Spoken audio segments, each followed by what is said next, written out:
Hello students, I Sneha Sharma, your English teacher, welcomes you to your English 2 class.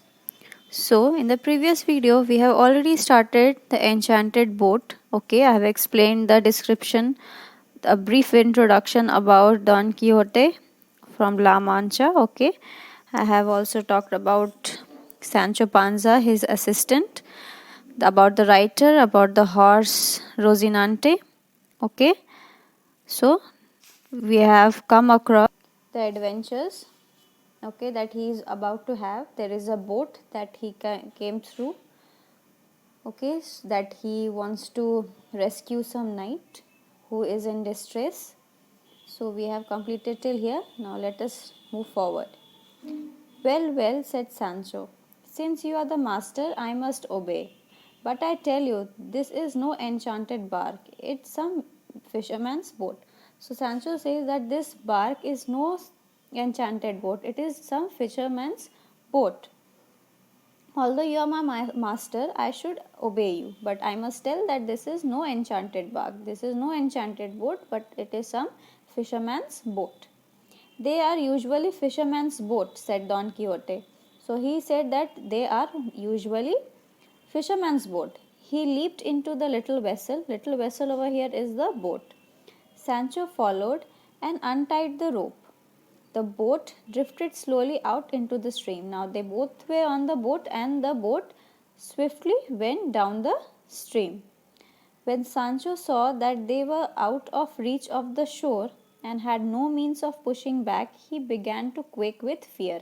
So when Sancho saw that they were quite far from the shore, from the bank, and there was no means of coming back, he started to quake with fear. Means he started getting frightened. Okay. Now what happens? We shall never see our noble steeds again. Noble steeds over here, those pet, okay, those donkey and the horse, he cried. Hear how the poor donkey brays and moans because we are leaving him. So you can hear the braying of the donkey. He is moaning, okay, he is sad because we are leaving him. See how Rosinante tugs at the bridle. So you see how Rosinante is trying to escape. He wants to come to his master. Oh, my poor dear friends, goodbye. So Sancho says, my dear friends, my poor dear friends, I have to say goodbye to you. Then he began such a moaning and howling that Don Quixote lost all patience with him. So what happens now? That Sancho started moaning and howling.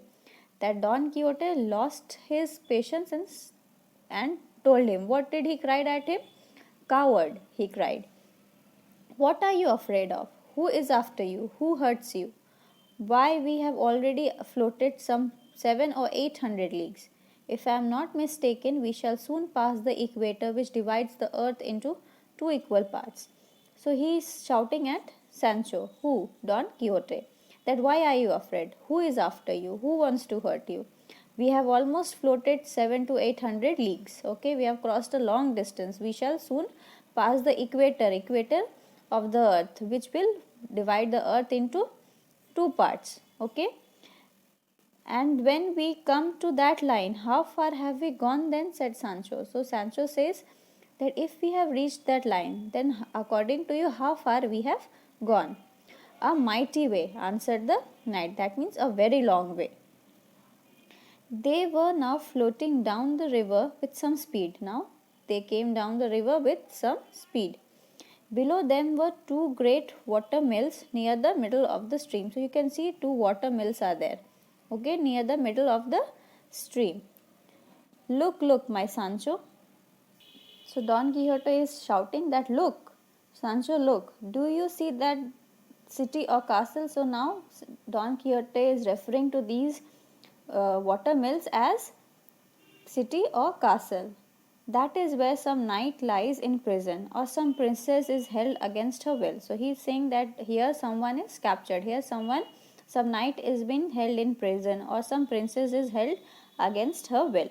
This is all Don Quixote's imagination. What do you mean? Said Sancho. Don't you see those are no castles? They are only water mills for grinding corn.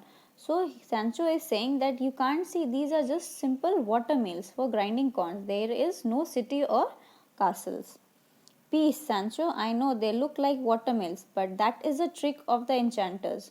So he's saying that keep your mouth shut. This is no water mill. This is the trick that the enchanters play. Okay. Why those vile fellows can change and overturn everything from its natural form. Vile over here is evil. Okay.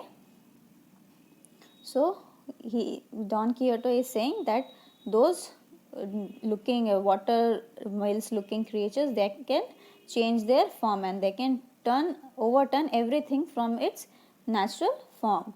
So this is all his creation, all his imaginative creation of whom? Of Don Quixote. The boat was now moving quite rapidly with the current. Now the boat has got some speed.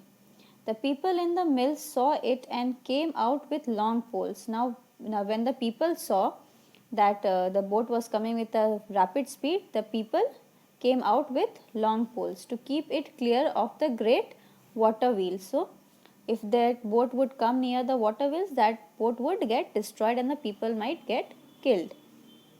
They were powdered with flour dust, as millers commonly are, and therefore looked quite uncanny. So uncanny means very strange. Okay, since they were covered with those flour over here is atta, so they looked quite strange. Hello there, they cried. Are you mad in that boat? Push off, or you will be cut to pieces by the mill wheels. So the people or the millers, they cried that, hello, have you gone mad that you are coming near that mill wheels? You might get hurt. You might get cut into pieces. So move back. The millers are warning whom? Don Quixote and Sancho. Didn't I tell you, Sancho, that this is the place where I must show my strength? So he is saying to Sancho that, haven't I told you that some place will come that where I'll show my strength? See how those hobgoblins come out against us, but I'll show them what sort of person I am. So hobgoblins are what? A small ugly folk creatures that likes to trick people. So according to Don Quixote, these millers are hobgoblins. Okay, so they are also some enchanters magic. Okay, so now Don Quixote was going to show these miller that what sort of a brave person he was. Then he stood up in the boat and began to call the millers all sort of bad names. Now Don Quixote started to call the millers all bad names. Okay, you paltry cowards. So paltry over here means worthless. Okay, so you worthless coward, he cried. Release at once the captive whom you are detaining within your castle. So he is saying, Don Quixote is crying that now you have to release the prisoner you have kept in that castle. I have come to rescue. You are worthless. You are coward. Okay, over here detaining means stopping someone from leaving freely. So Don Quixote is thinking that these millers have captured some person in that castle, whereas there is no castle, there is only water mills, and these are no hobgoblins, they are the millers. Now Don Quixote is again showing his fake bravery. For I am Don Quixote de la Mancha, the knight of the lions, whom heaven has sent to set your prisoner free. So he is saying that from heaven he has come to set the prisoner free. He is the knight of the lions. So he is saying this because of his mad imagination. He drew his sword and began to thrust the air with it, as though fighting with an invisible enemy. So he started striking in the air with his sword as if he is fighting with an invisible enemy. But the millers gave little heed to his actions. So they thought he has gone mad, and the millers thought, let him do whatever he wants to do, and stood ready with their poles to stop the boat. Their job was to stop the boat, because if they didn't stop the boat, both Sancho Panza and Don Quixote would get killed with that big water mill wheels. Okay. Sancho threw himself on his knees in the bottom of the boat and began to pray for deliverance. So now he is deliverance over here is the state of being saved from harm or danger. So now Sancho started praying that please save me. and indeed it seemed as though their time had come, for they were drifting straight into the wheel. So it was like that their time has come. Now they were about to get killed with that giant wheel. Quickly the millers, thrusting out their poles, overturned the boat. So you can see in the picture they overturned the boat. Who overturned? The millers. The millers overturned the boat and saved Don Quixote and Sancho from getting killed by that giant wheel. Don Quixote and Sancho were of course spilled out into the stream. So they were into the stream. It was lucky that both could swim. The weight of the knight's armor dragged him twice to the bottom, but he and his squire would have been drowned had not the two of the millers jumped in and pulled them out by sheer force. So we are going to leave the chapter till here. Okay, they were about to get drowned, but two of the millers saved them. Okay, because of this heavy armor, Don Quixote got drowned twice. So that was all for today's class. Read the chapter. Thank you.